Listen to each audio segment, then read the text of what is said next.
सिंधुदुर्गामधील चिपी विमानतळावरील सिंधुदुर्ग मुंबई सिंधुदुर्ग ही विमानसेवा खासदारकीच्या निवडणुकीपासून बंद झाली आहे। मात्र ती पुन्हा कार्यान्वित करण्यासाठी सरकारकडून अद्यापही दखल घेतली गेली नाही।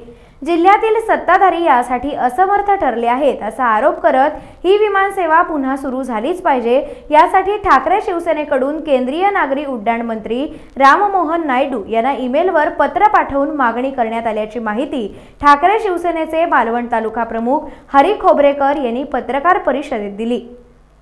झालीच पाहिजे विमानसेवा चालू झालीच पाहिजे। कोण म्हणतो करणार नाही, केल्याशिवाय राहणार नाही। कोण म्हणतो करणार नाही, केल्याशिवाय राहणार नाही।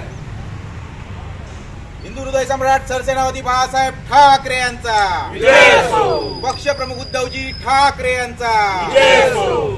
चिपी विमानसेवा चालू झालीच पाहिजे, झालीच पाहिजे, झालीच पाहिजे, झालीच पाहिजे, झालीच पाहिजे। विमानसेवा चालू झालीच पाहिजे। कोण म्हणतो करणार नाही, केल्याशिवाय राहणार नाही। कोण म्हणतो करणार नाही, केल्याशिवाय राहणार नाही। आवाज कुणाचा? शिवसेनेचा। टाइम्स डिजिटलला लाईक करा, शेअर करा, सबस्क्राइब करा आणि बेल आयकॉन दाबायला विसरू नका। Times digital.